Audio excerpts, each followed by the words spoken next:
The wind howled like a wounded animal, drowning out even my own thoughts as I pressed my back against the cabin wall.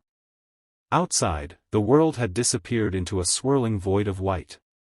I never should have come up to these mountains, never should have accepted Mark's invitation to his family's remote cabin.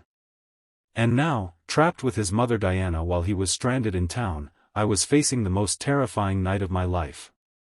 If you're watching this video right now, you're about to hear a true story of survival that changed my perspective on life forever, I whispered into the camera of my dying phone. And trust me, you'll want to stay until the end. Diana's voice cut through the darkness.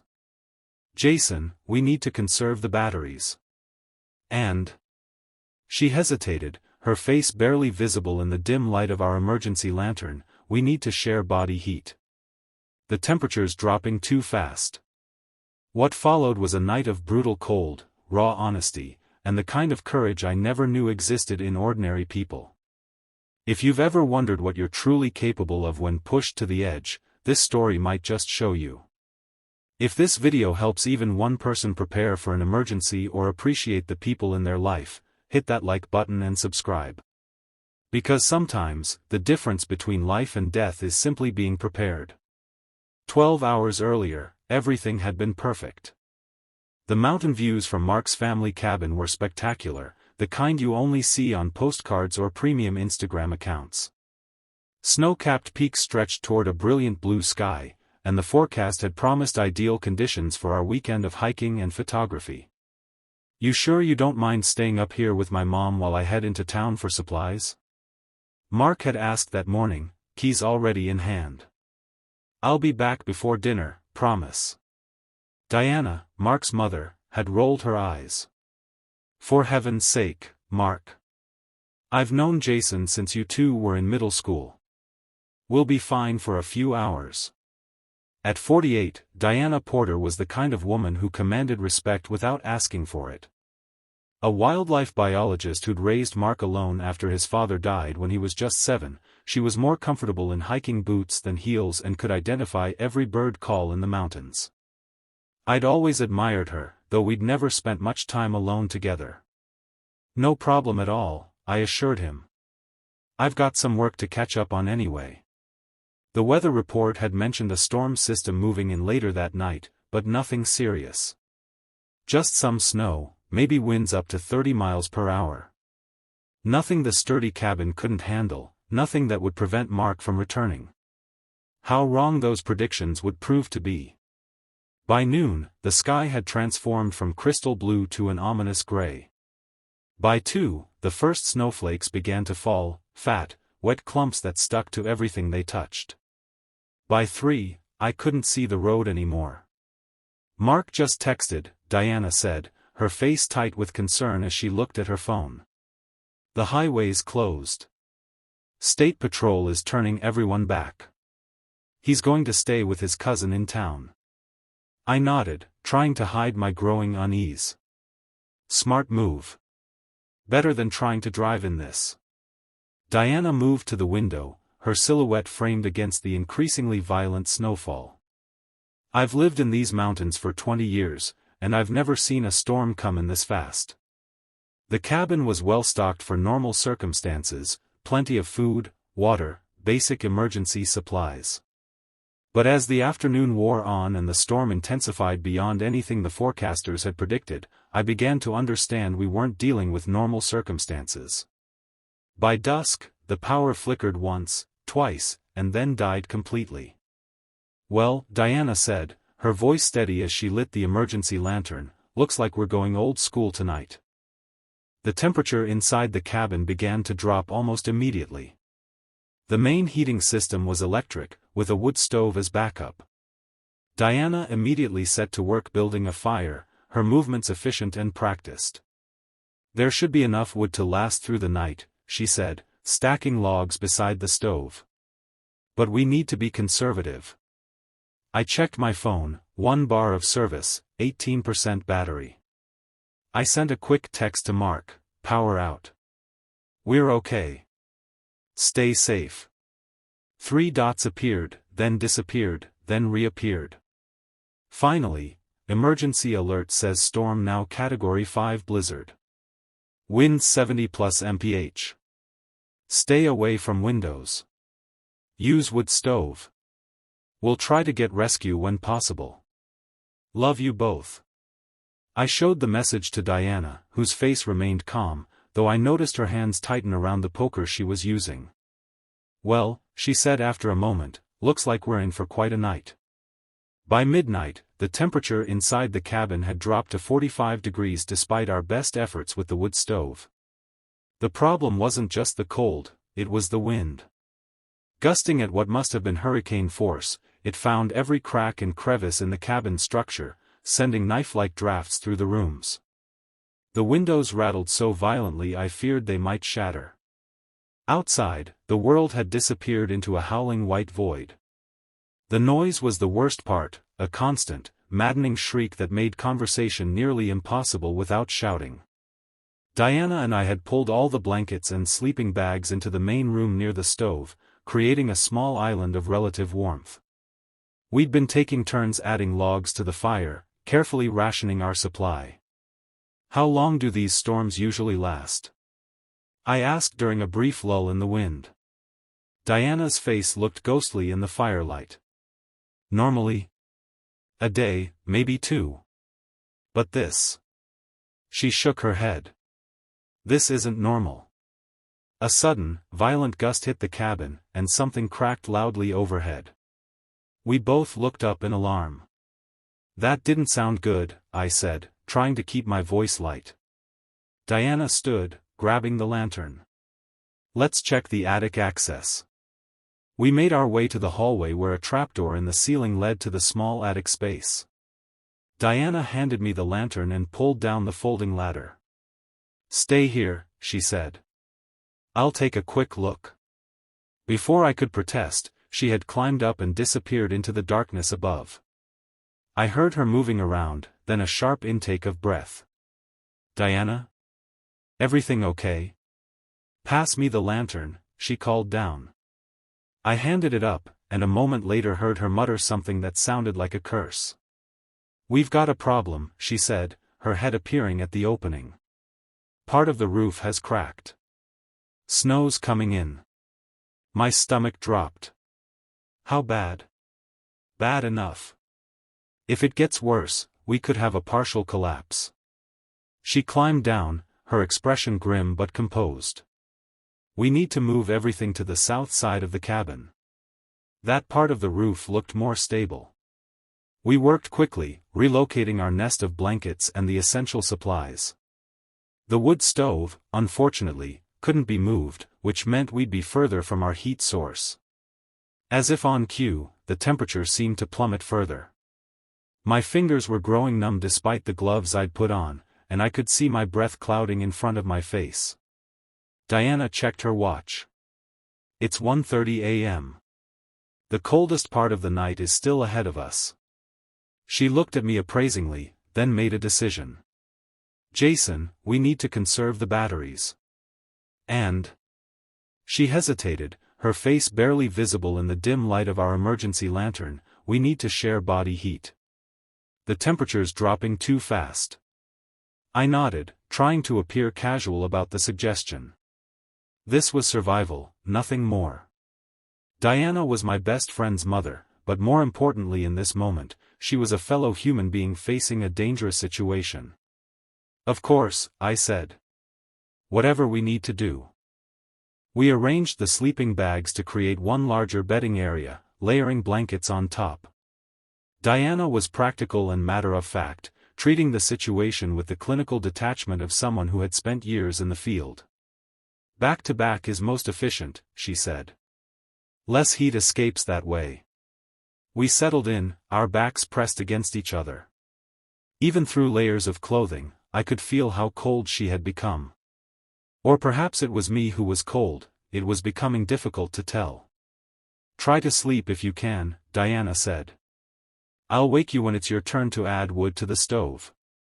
But sleep seemed impossible with the storm raging around us, the occasional creak and groan from the roof sending spikes of adrenaline through my system. Instead, we talked. Mark told me you're thinking of changing careers, Diana said. I was surprised. He did? I've barely mentioned it to him. He notices more than you think. Said you seem unhappy at the marketing firm. I sighed. I am. It's just, not what I thought it would be. Too much manipulation, not enough creativity. What would you do instead? Wildlife photography, maybe. I know it's a long shot. Diana was quiet for a moment. You know, I was 35 when I went back to school for my biology degree. Mark was 10. Everyone told me I was crazy. What made you do it? My husband had just died. Made me realize life is too short to spend it doing something that doesn't matter to you. The wind howled particularly loudly, as if punctuating her statement. Were you scared? I asked. Terrified, she admitted. But being scared and doing it anyway, that's the whole point. We fell silent, each lost in our own thoughts. Despite the dire circumstances, I felt a strange sense of peace in that moment. There was something clarifying about facing real danger. It stripped away pretense, left only what mattered. Your turn for the stove, Diana said eventually, breaking the silence. I reluctantly left our nest of relative warmth, the cold air biting at my exposed skin as I crossed to the wood stove and carefully added 2 more logs.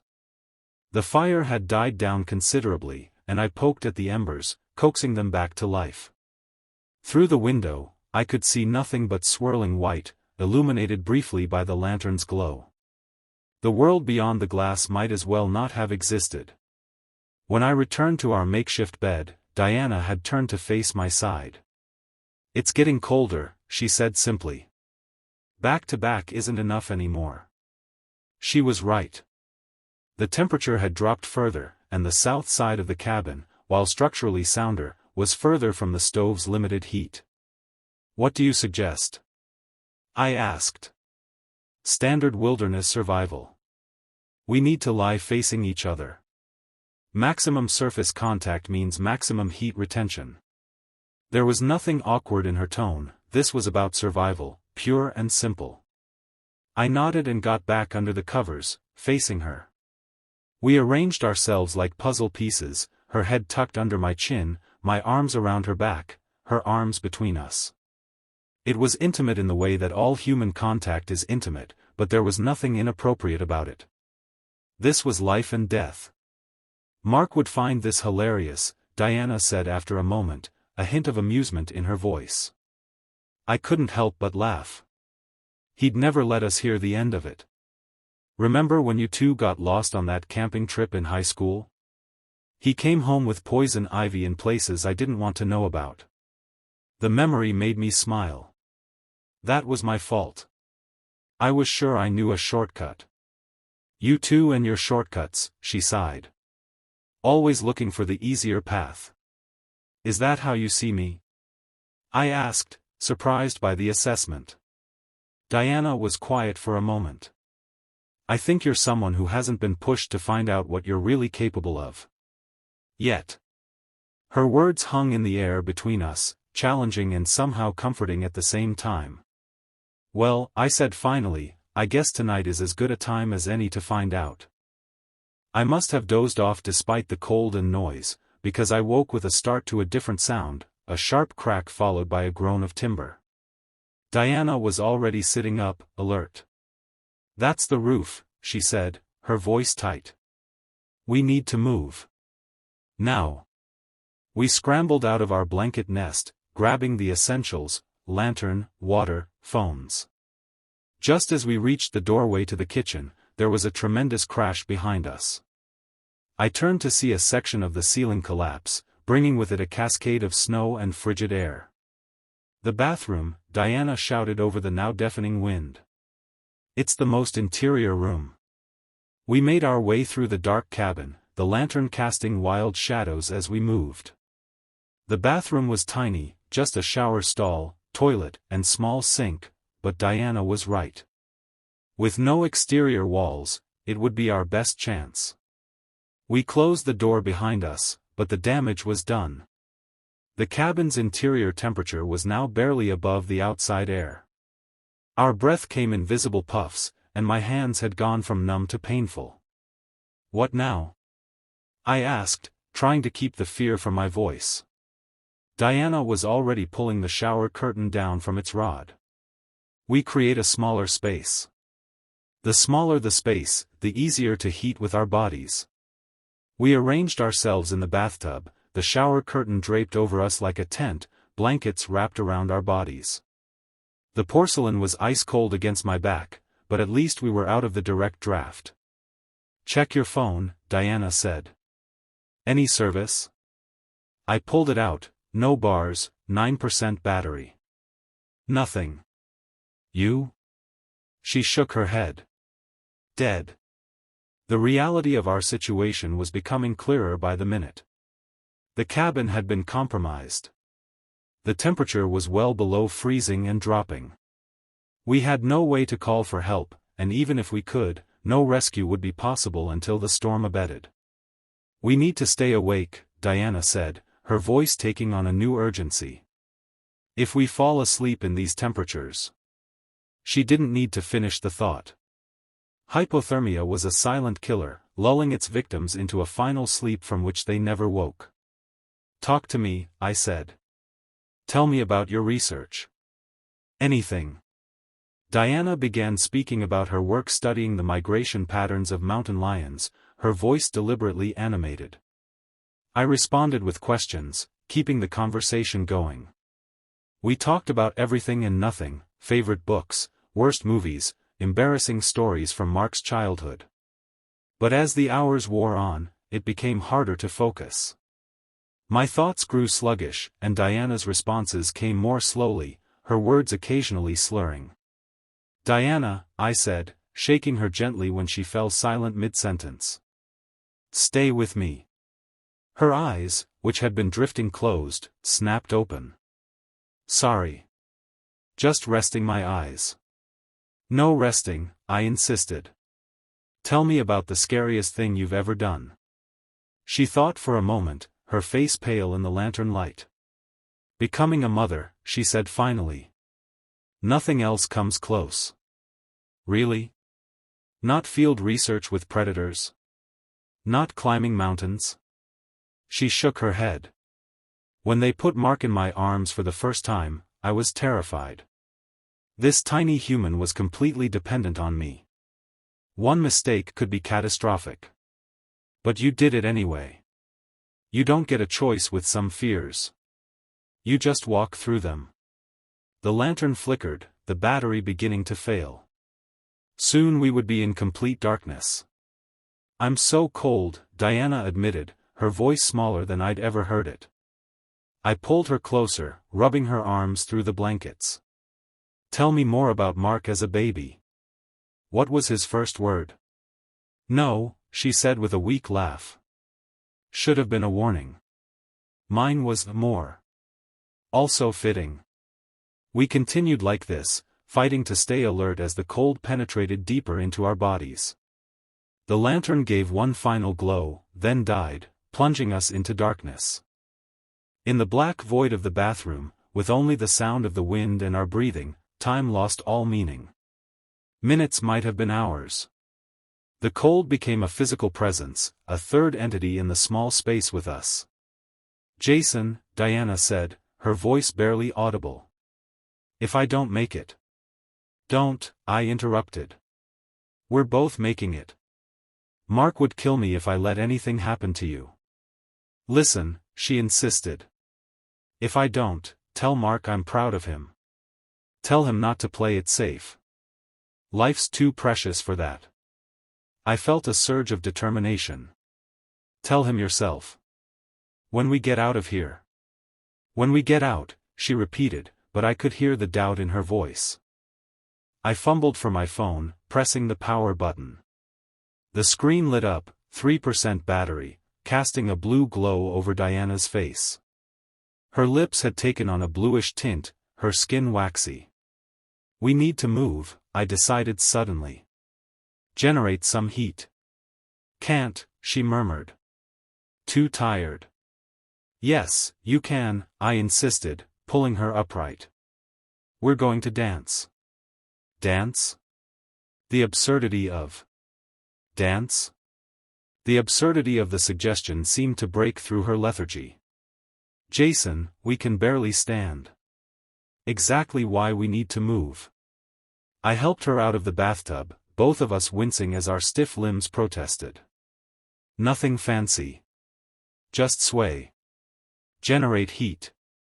In the tiny bathroom, with only my phone's dying light to see by, we held onto each other and moved in a slow, awkward shuffle. It wasn't really dancing, more like two people supporting each other's weight, but it forced our muscles to work, our blood to flow. Tell me about the first concert you ever went to, I said, desperate to keep her engaged. Fleetwood Mac, she answered, her voice slightly stronger.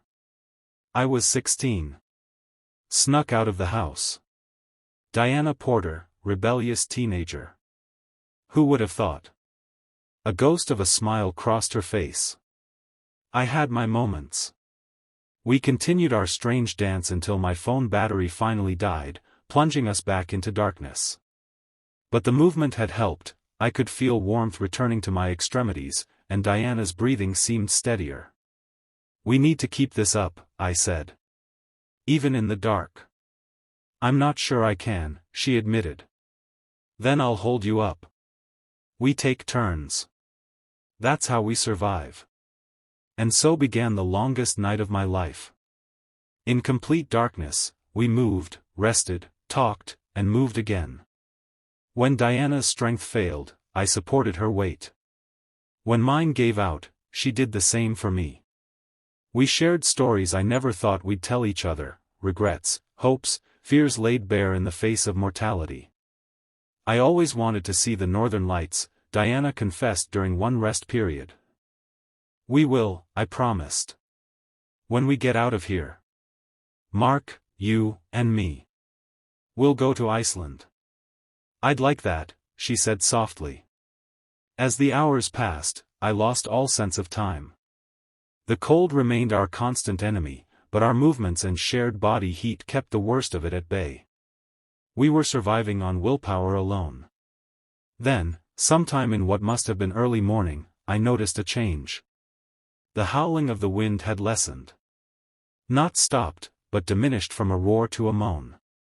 The storm, I said. I think it's weakening. Diana lifted her head from my shoulder. What time do you think it is? No idea. Dawn, maybe? We should try to see if we can get to the front door. If the storm's letting up.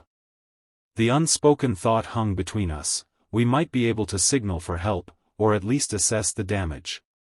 Leaning on each other, we made our way out of the bathroom. The cabin was freezing, with snow drifted across the floor where the roof had partially collapsed. But enough pre-dawn light filtered through the windows for us to see our way. The front door was blocked by snow, at least 3 feet of it pressed against the wood. But a window in the kitchen had shattered, creating both a dangerous source of cold and a potential exit. We can't stay here, Diana said, surveying the damage. The structure's compromised. But going outside might be our only chance. She pointed to the eastern sky visible through the broken window. The storm's passing. If we can get to the shed, there's an emergency radio there. The shed was only about 50 yards from the cabin, but in these conditions, it might as well have been miles. Still, she was right. The cabin was no longer safe, and we needed help. We gathered what we could, blankets, Diana's heavy coat that had been hanging in the kitchen, my gloves. We wrapped ourselves as best we could, preparing for the brutal cold outside. Stay right behind me, Diana instructed. If the snow's deep, I'll break trail. I nodded, summoning my remaining strength. Together. She squeezed my hand once, then climbed carefully through the broken window. I followed, the cold hitting me like a physical blow as we emerged into the pre-dawn landscape. The world had been transformed. Snow covered everything in smooth, rolling drifts that completely obscured the normal landmarks. The wind still blew, but nothing like the ferocious gusts of the night before. Diana pointed toward what looked like a small mound of white about 50 yards away. "That's the shed. Stay close." We began trudging through snow that reached mid-thigh in places. Each step was exhausting, the cold sapping what little energy we had left. But we kept moving, one painful step after another. Halfway to the shed, Diana stumbled and fell to her knees. I reached down to help her up, but my own legs buckled, sending us both into the snow. "Just need a minute," she gasped. "No," I said, fighting my own exhaustion. "No stopping. We'll freeze." With tremendous effort, I got to my feet and pulled her up. We leaned against each other, two half-frozen people with one goal: reach the shed. It took what felt like hours but was probably only minutes before we finally reached the small structure. The door was nearly buried, but we managed to dig enough snow away to pull it open. Inside was dark and cold, but blessedly free from wind and snow. Diana immediately moved to a shelf on the back wall, pulling down a box labeled "Emergency." From it, she extracted a hand crank radio. Her fingers were too stiff to operate it properly, so I took over, cranking the handle to generate power while she adjusted the frequency. "This is Diana Porter at Cabin 8, Pine Ridge area," she spoke into the receiver once we had power. "Emergency situation. 2 people stranded after roof collapse. Hypothermia risk. Need immediate assistance." Static answered her. She repeated the message, her voice growing more urgent. On the 3rd try, a crackled response came through. "This is Pine Ridge Emergency Services. We copy your distress call. Can you confirm your location?"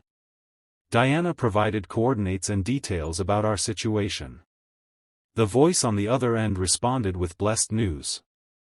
"We have rescue teams already in your area responding to storm damage. Helicopter evacuation impossible due to conditions, but ground team can reach you within 2 hours. Can you hold position until then?" "Yes," Diana confirmed, relief evident in her voice. "We'll stay in the shed. We have blankets. Maintain body heat. We're coming for you." The radio went silent, and Diana slumped against me, the last of her strength seemingly gone now that help was on the way.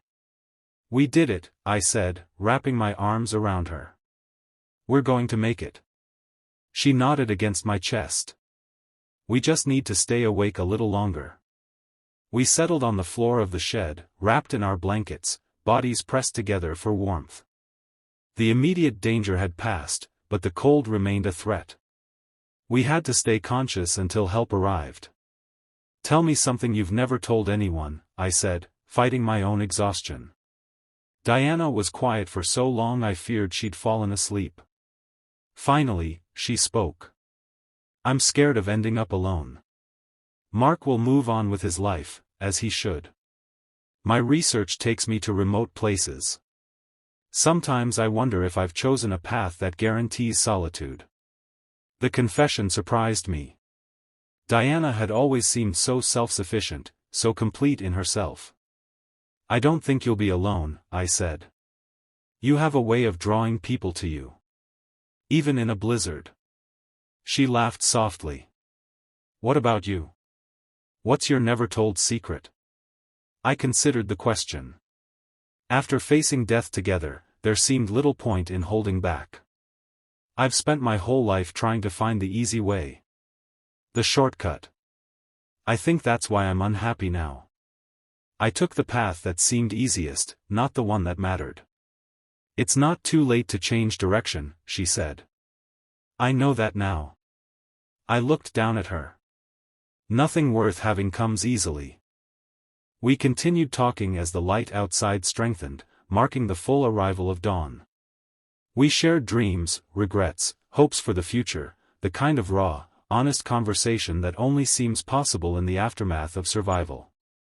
When the rescue team finally arrived, their voices calling out as they approached the shed, Diana and I looked at each other with a mixture of relief and something else, a recognition of the bond forged in those desperate hours. ready to get out of here?" I asked. She nodded, a tired smile crossing her face. "More than ready. We have northern lights to see." The rescue and recovery passed in a blur of emergency blankets, hot drinks, and medical checks. Mark met us at the hospital, his face etched with worry that transformed to relief when he saw us both alive, if somewhat worse for wear. "Don't ever scare me like that again," he said, hugging his mother and then me. "Trust me, once was enough," I assured him. We were treated for moderate hypothermia and exposure, but thanks to our efforts to maintain body heat and stay active, we avoided the worst outcomes. The doctors called it remarkable that we'd managed to survive the night in such extreme conditions. "You two must have really looked out for each other," Mark commented as we were being discharged the following day. Diana and I exchanged a glance. "We did," she said simply. In the weeks that followed, as we all recovered from the ordeal, something changed in me. The experience had stripped away pretense, forced me to confront what truly mattered. Within a month, I had given notice at my marketing job and enrolled in a wildlife photography course. Diana supported my decision wholeheartedly, even offering to introduce me to colleagues who could help me get started in the field. Mark was surprised but encouraging, especially when he saw my renewed enthusiasm for life. 6 months later, the three of us stood on a remote hillside in Iceland, watching green and purple lights dance across the night sky. Diana's face, illuminated by the aurora, showed the same quiet strength I'd witnessed in that frozen bathroom. "Worth the wait?" I asked her. She nodded, eyes fixed on the spectacle above. "Some things are." Mark looked between us curiously, sensing the deeper current of understanding that now flowed between his mother and his best friend. Not romance, nothing like that had developed, but something equally powerful, the unbreakable bond of having faced death together and chosen life. "You know," Diana said as we watched the lights shimmer and flow, "that night in the blizzard was the most terrifying experience of my life. But I wouldn't take it back." "Neither would I agreed. It taught me what matters." "And what's that?" Mark asked. I looked at Diana, then back at my best friend. "Courage. Connection. And never taking the easy path when the right one is calling you." Above us, the northern lights continued their ancient dance, a reminder that even in the coldest darkness, beauty and light can find their way through. If this story resonated with you, remember that life's greatest challenges often reveal our true strength. Sometimes we need to face the blizzards in our lives to discover what we're capable of. And sometimes, survival depends not on going it alone, but on the courage to reach out and connect. Thank you for watching this video to the end. If you found value in this story of survival and transformation, please hit that like button and subscribe for more content that explores the depths of human resilience. Share your own survival stories in the comments below, I read every one. Until next time, remember, the storm always passes, and dawn always comes.